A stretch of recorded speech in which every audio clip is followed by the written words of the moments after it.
Hello and welcome to the Holographic podcast. I'm your host, Tony Tone D. My co-host Kyle has the day off. He's off doing fun Kyle things. Don't worry, he'll be back next time. But this time, it's just me talking about some stuff going through my head. This podcast, I would like to share with you the meaning of life. That's right. I figured out the meaning of life, at least my own subjective version of it. So whatever's that worth in our world, not much, right? But I'm still going to share it with you. You can take it, you can leave it, you can do what you want with it. But let's make a case first. So the meaning of life, it's somewhat important. I mean, some people give it some thought, some people don't. Some people just go through life. Some people think deeply about it. So if you want to think more deeply about it, let's think about it. Let's talk about it. The baseline meaning of life for life, I think, is pretty simple. I think it's pretty objective. Life right now, as we see it, the baseline meaning is to be created, be born, and then you eat something, you consume something, and then you reproduce, you create more life, and then you die. That's the baseline meaning. But that's not the meaning of life that we're going to talk about. But I want to put that out there, the baseline meaning of life, because I think that's important to discuss first. I think it's important to recognize that very well could be, life in our universe, life in our reality could mean absolutely nothing, and that could just be the baseline meaning. Consume something, reproduce, and die. It's very possible. And that's basically what life does, all life, whether it's plant life, whether it's insect life, whether it's human life, life on a different planet. You eat shit and die, right? Reproduce, eat shit, reproduce, and die. That's it. But we are, as humans, we are contemplative species. We are we like to think about things. So I don't necessarily want to call us higher life. I think all life is has value. I think all life, how you define life, has um, it is important in the entire universe. All life is life, but our particular lives as humans, we do think about things more deeply. So it's important for us to think about, for some of us, it's important to think about, what is the meaning? Why are we here? What are we doing here? And so I figured out my version of it. But I need to build a case for that. Let's build a case. So our reality. This show is called the Holographic Podcast. I love hologram theory. I've talked about different physics theories. I've talked about theories of reality, theories of the universe. So the hologram theory of reality is basically says that there's a, an objective reality of light and energy. There's an implicit reality of this light and energy that we don't know a ton about. And then our minds, our brains, our monkey minds, our human bodies, whatever, we create a subjective reality of things. We create a subjective reality of things we can touch and taste and feel, and have definitions of things and things like that. So so this duality of a, an objective reality of light and energy and a subjective reality of physical things that you touch is important for the meaning of life, because if there's two realities, that means that what we create becomes reality, right? So the objective reality of light and energy doesn't necessarily exist for us in our brains. We have to make it exist. We have to make it real. We've talked about the movie The Matrix in the past, and he says, can you die in the Matrix? even though it's not real, yes, you can die. Your brain makes it real. So our brains make things real. And so our, life creates a subjective and firm reality out of light and energy. And I think all life creates that, whether it's microbes or whether it's ants or whether it's humans or whether it's giant alien creatures. And each creature is on a different level. Each creature is on a different is in a different dimension, and each creature is in a different level of that subjective reality that they've created from the objective reality. In other words, a teeny microbe is going to create its reality from life and light and energy different than we create our subjective reality from light and energy. So, these very small creatures that don't have highly developed eyes or noses or ears or fingers, so they don't have the same types of senses. They do have some sense. They do have some connection to reality, right? But they create their connection to reality in a certain way, and they see, or whatever you want to call it, they experience reality in a certain way. We experience reality also in a certain way, but it's different. So, a very small creature like an ant, it's hard to imagine being an ant, but if you're an ant on the ground, you're going to experience reality different than a human is going to experience reality. And there's different scientific studies that prove this. There's different philosophical discussions that talk about it. So it's hard to think about exactly, but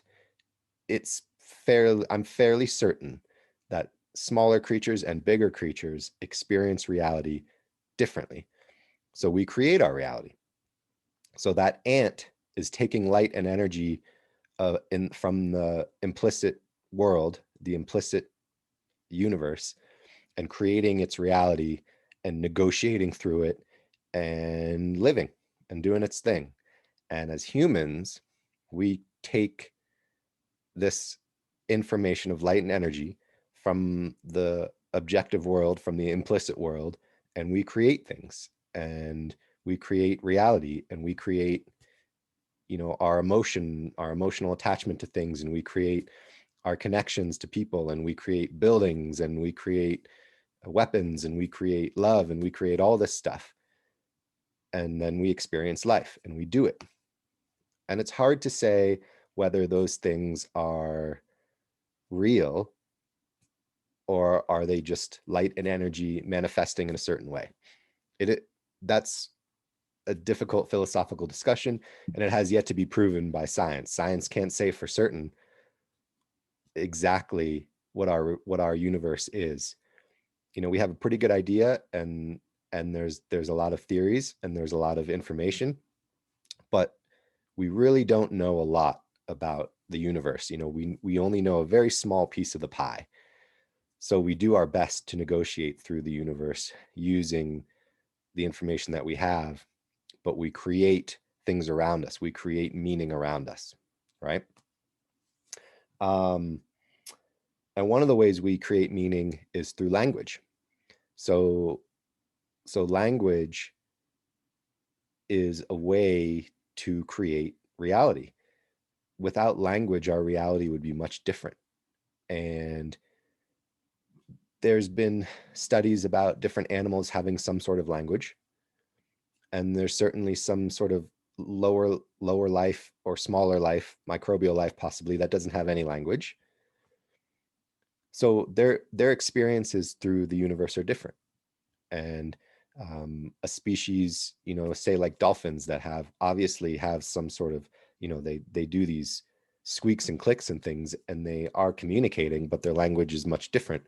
Now, our language as humans is fairly advanced, and we have a lot of different languages. Humans on the planet have a ton of different languages, and certainly there may be dolphins on one side of the ocean that have a different language than dolphins on the other side of the ocean. It's interesting.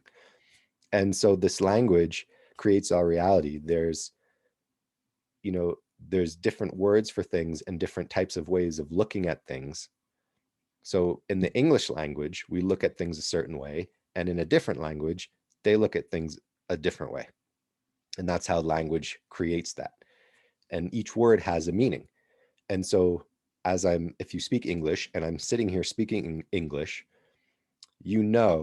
as the words come out, what their meaning is. And it's creating sentences and it's creating this reality of what I'm talking about. If the meaning of my words were different, the reality would be different. So language creates reality. Meaning in the language creates reality. So how we speak and the definitions we put on things are very important also for creating reality. So it's not just our brains. Our brains can't just make a reality out of light and energy from nothing. In other words, if I just was created but out of nothing into this adult body, whoosh, and I had no prior learning and I had no prior information, how am I supposed to negotiate through this world with zero meaning about things? It's like when you create an AI, when the scientists are creating artificial intelligence, and they create it and they pop it up, right? If it doesn't have any parameters of meaning, it doesn't know what to do. It just sits there because there's nothing to do. It has no meaning. It has no definitions. So they give it definitions for things. They say 1 + 1 is 2. There's a 0 and there's a 1. Binary code and computer speak. They create these definitions and they take it from there and they say these are the parameters of the world. These are the parameters of these things. These are the parameters of mathematics, and they create all these definitions and they give this artificial intelligence those definitions, and from there the artificial intelligence then can do things. But without those prior definitions, there's not a whole lot it could do, or there's not a whole lot it would want to do because it has no definitions. So the definitions of our world around us are important. They help to create the world around us. So our reality is complicated, not just from a standpoint of we don't understand the universe, but it's complicated because we define things, and those definitions create how the world is. It creates our view. It creates everything. And definitions change. There's certain things that we can agree on that, there's certain definitions that we want to think are objective. We want to define the sky as a certain thing. We want to just define the ground as a certain thing. We want to define up as a certain thing. We want to define down as a certain thing. We want to define right as a certain thing and wrong as a certain thing. But as I've spoken about in the past, all those things are relatively subjective. We'd like to think they're objective, but they're kind of subjective. So on the planet, if you come at the Earth and space from a different vector, up and down is not up and down. If you look at the sky and you say the sky is blue, well, I was born colorblind. It's not that I can't see any colors. If you don't know about color blindness, it's not that bad. Basically, there are rods and cones in your eyes, and I have less of one, and so I have a hard time telling the difference between certain colors. So for me, blue and purple mixes. I get blue and purple mixed up. I get red and orange mixed up. I get green and brown mixed up. But over time, I've learned to deal with it. I've learned to recognize certain things, and I use different techniques to recognize the colors. There are certain colors that look very clear, and I can agree with other people what they are. But when I was a kid, at one point, I looked at the sky and I grabbed a pen, and to me it was purple. And I drew the sky purple. And people were like, "What are you doing? The sky's blue." Well, in my reality, it was purple. So how your body is, physiologically how your body is created and the things we have in our eyes create colors. And there's certain chemicals in the sky that certain scientists would say, no, there are certain chemicals objectively that make it blue. But if there's no one to see it, if there's no one to decide what blue is, fine, what does that mean? So the people and the animals and the things that are deciding what blue is may be deciding that it looks different to them. So to me, it looked purple. I'm trying to say that there are certain things that seem like they're objective, but they're really subjective because from a deeper level, because we all define things differently. We all create definitions, and we all use what we have to create definitions. So if early humans were creating definitions, and if early humans all decided that one thing should be a certain way, but that wasn't necessarily what it is objectively, it doesn't matter what it is objectively. That's what all humans have decided it is. So if all humans, well, not all humans, but if many humans have decided that something is right and something else is wrong, we think that's objective. But other humans can decide that something else is right and something else is wrong. So it's not necessarily objective, it's subjective. We create it. We create these definitions, and those definitions create our reality. And that's just the world that we live in. And those change. And so groups of humans 100,000 years ago, early humans, may have decided what is wrong and right, and that's changed over time. I mean, even 200 years ago, 300 years ago, the United States, we've talked about this in the past, the United States and society, not just in the United States, but in different parts around the world, had decided that there was a hierarchy in society, that the rich and powerful were in charge, and they had a duty to order other people around and tell them what to do, and they were superior. That's what society thought. Don't fool yourself into thinking that, oh no, there was a lot of people that were like, oh no, people are equal. They didn't think that. 300 years ago, there was no thought that people were equal. The founding fathers, they didn't think that people were equal. They thought that white men were in charge and they had a duty to organize, and they were superior. That's just how society was in that society, in that particular society. And that's changed. We're still in the same country. We're still in the United States of America. We're the same humans, but we've changed our thought. We think differently now. Most of us recognize that humans should be equal. Men and women should be equal. People of all races, people of all colors, people of all nationalities, people of all sexual orientation. We should all be equal. We are all humans. We are all thinking, emotional creatures. We should all be equal. So I don't think that I'm superior to anybody. There are certainly a lot of people smarter than me. And so most of society agrees now that we should all go through life on our merits and do the best we can, and not judge people on things how they were born. That was different. That hasn't always been like that, but society has changed that definition. And that's important. That's really important for our society. That's really important for moving on. That's really important for our life, right? So as life moves forward, and as society moves forward, and as we try and become better humans, these definitions are extremely important, and they're subjective, and we can change them when we change our mind. So as we change our minds and we create different definitions and we create a better society, we're creating a different reality. So the reality that they created 300 years ago was a different reality. It was things just happened differently. People thought differently.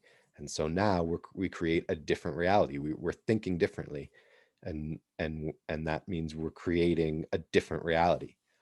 And that's the subjective nature of reality. That's the subjective nature of meaning, of putting meaning on things, and how meaning is subjective. So Um, so that's, about becoming better humans. There's obviously subjective things, and it's important to understand that and to change. And on a a base level, there's a subjective, or excuse me, there's an objective reality of light and energy. How much we understand about the universe is up to the individual, but generally as humans, we don't understand a lot. But there's something out there, and the base of it is wavelength and light and energy. And that's the base, and that's objective, and it's there, and it's makes up the entire universe.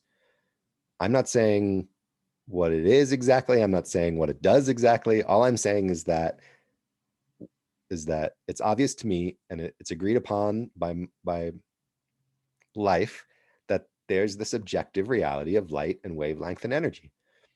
And then after that, then it gets subjective. Then it turns into something else. And the reason that it gets subjective is because this baseline of light and wavelength and energy and whatever it is in the universe that's there, this baseline of it, this objective baseline, is hard to deal with. It's hard to negotiate. So I just admitted that I don't know exactly what it is. I don't know exactly what it does. I don't know exactly what's going on. And so because we don't know all these things, and there's a lot of smart people that are trying to find out different stuff, and some people know more and some people know less, but nobody knows everything. In fact, I think nobody knows more than a little bit. If you have a pie, I don't think no one knows really more than just a sliver. So that's really hard to deal with. It's a very hard objective reality to negotiate. It's a really difficult objective reality to manipulate and to deal with and to create things and to create, what humans create.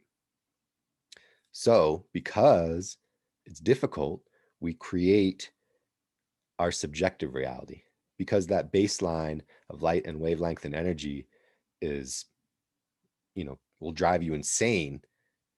We create this subjective reality of things. We create a subjective reality of firmness. We create a subjective reality of definition of right and wrong. We create a subjective reality of how society works. And we've created that subjective reality to negotiate through life.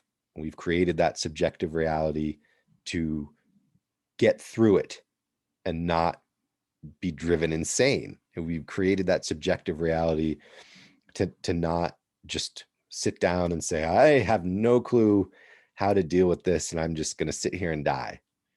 And some people, go and have mental health issues. And I think this is related. I certainly do not have all the answers for mental health issues. And I don't pretend to know what a lot of people go through. I know it's very difficult. Mental health issues are very difficult. But I think sometimes mental health issues, you have this connection to a greater reality and you don't know how to deal with it. I think a lot of us have that. We have this connection to this greater reality of light and energy and things that are coming into our brain, and we just don't know how to deal with it. We just don't know how to negotiate it. So we try to make this subjective reality. We try to get through our lives as best we can, but there's certainly a lot of things that are difficult to deal with. A lot of stimuli and a lot of energies and a lot of everything that just comes into our brains, and we don't know what it is. We don't know how to deal with it. We don't know how to know how to create a calm understanding of it, and that can be difficult. So, but most of the time, for a lot of people, we try and create definitions, and we try and create a normal, calm reality. Just a quick example.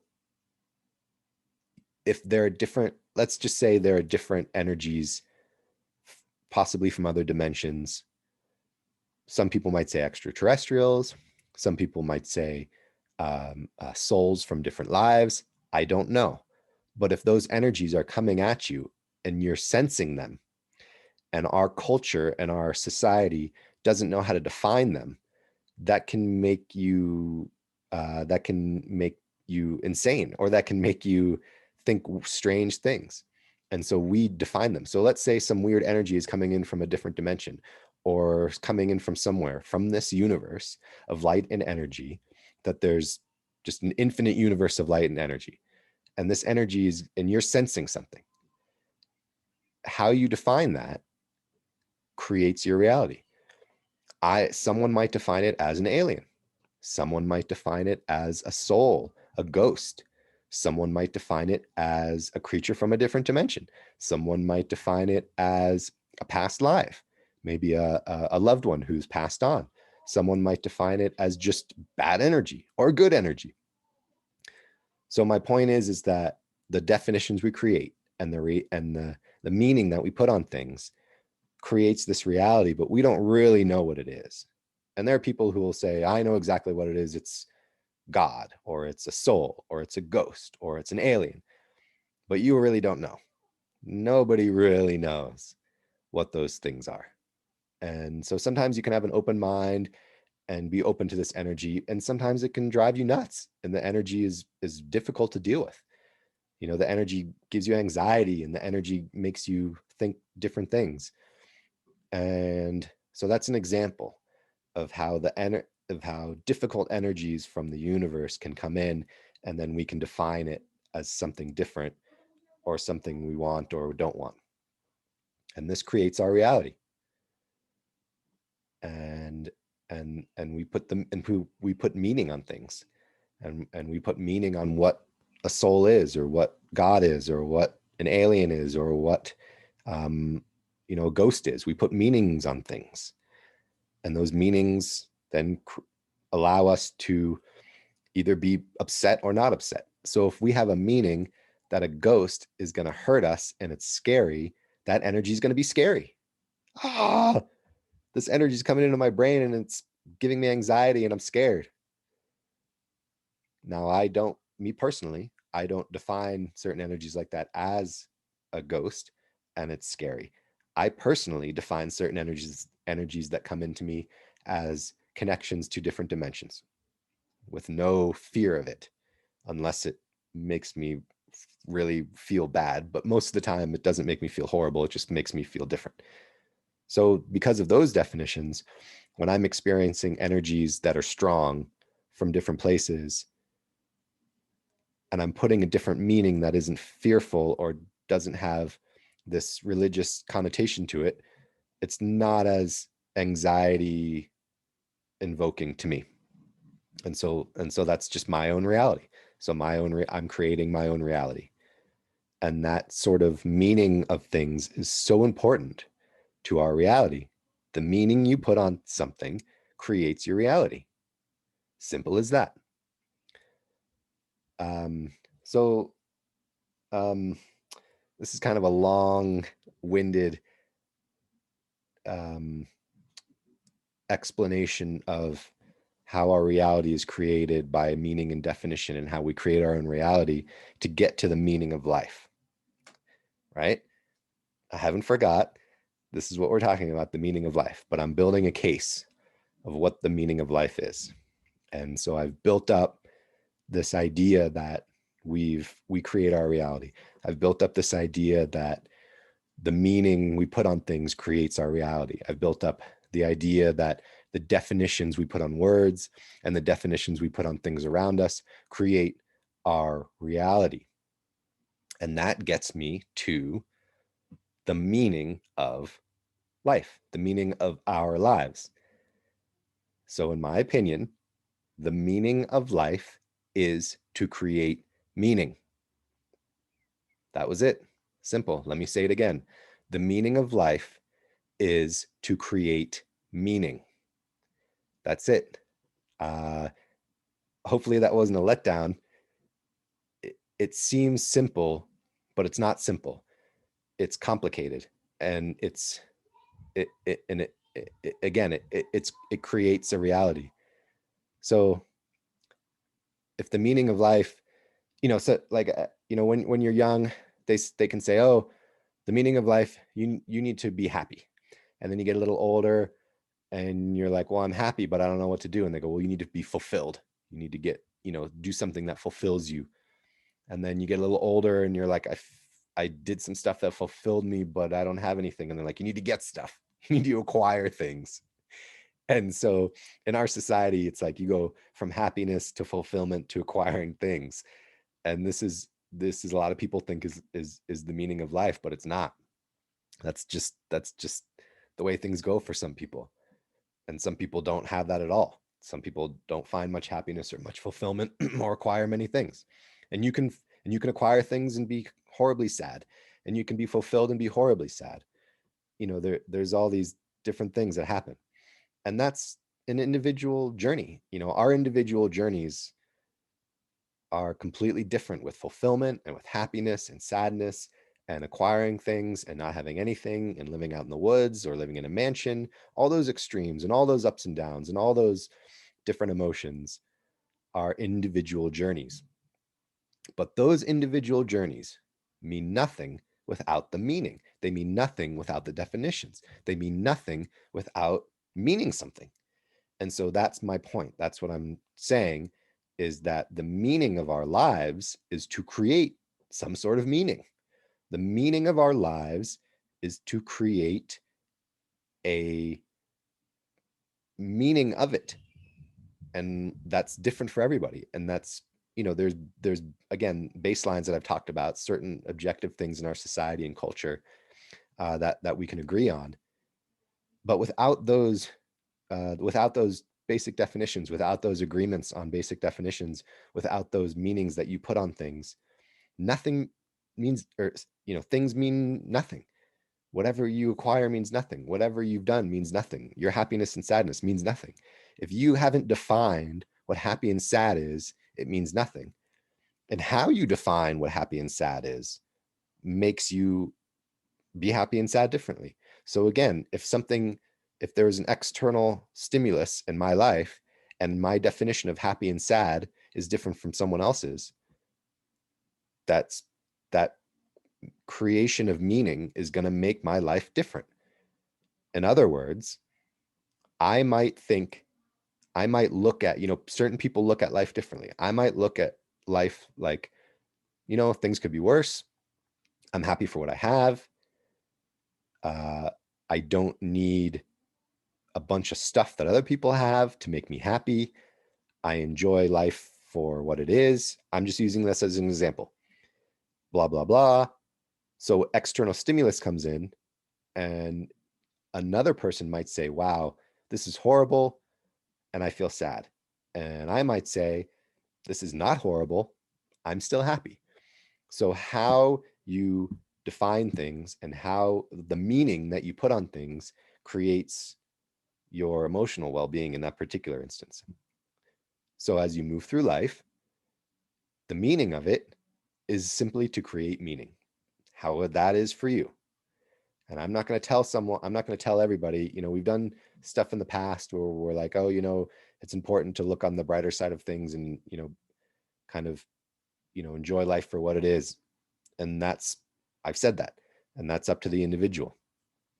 But in this particular talk, I'm not going to judge anyone or tell anyone what to do. You are you. Your thoughts are your thoughts. Your definitions are your definitions. The meaning that you put on something is your meaning. And that's the reality that you create. And that's the meaning of life, is to create that meaning. So again, somewhat simple, but not so simple.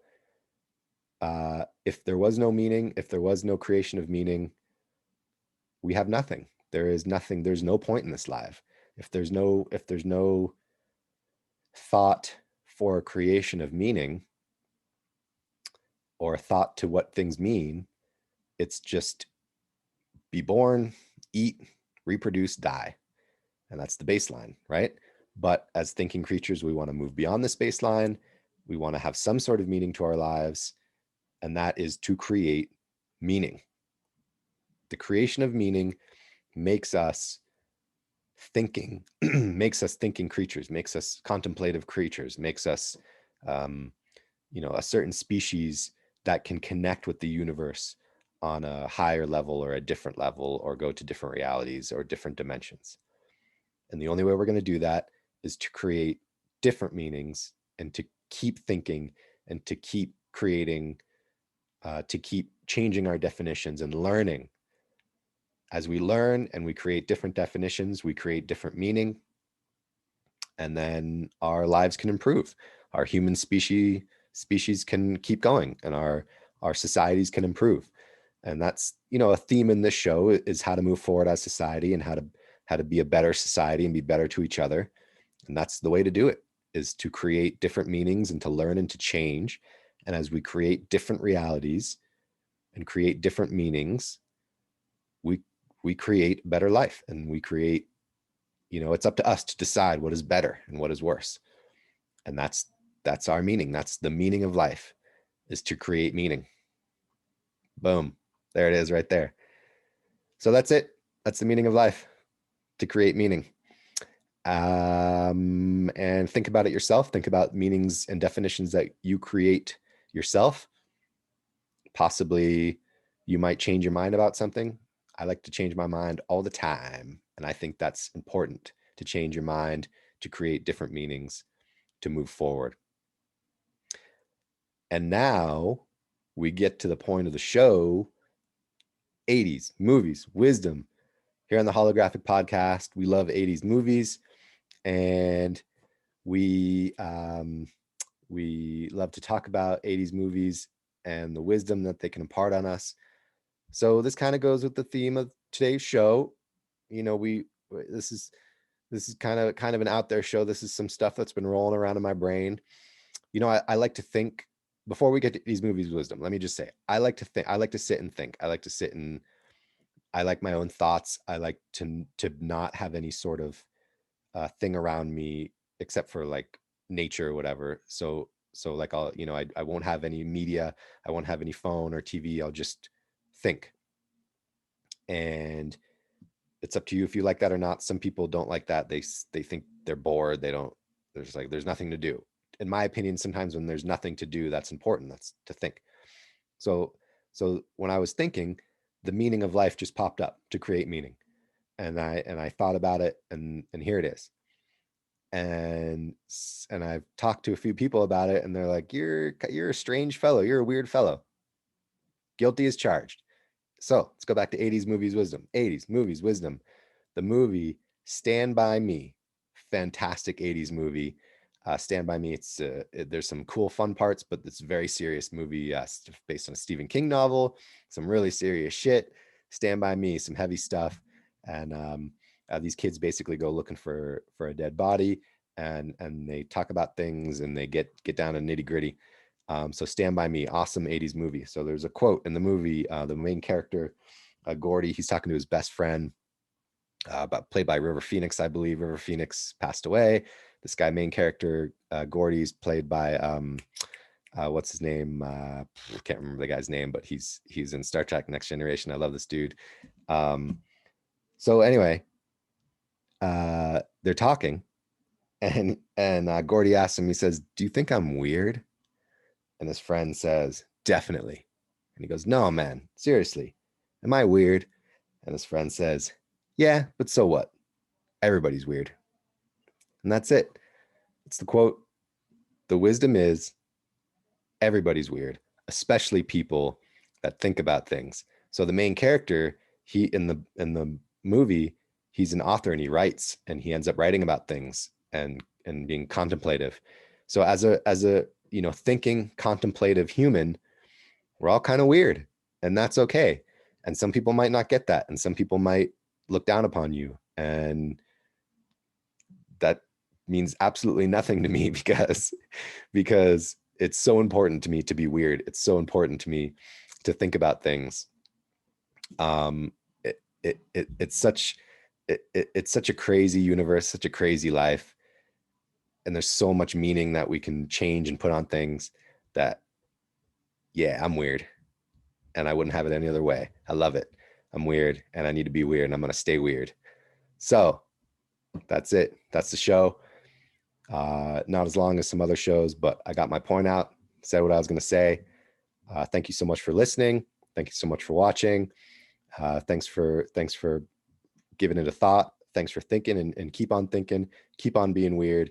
And this is the Holographics podcast signing off.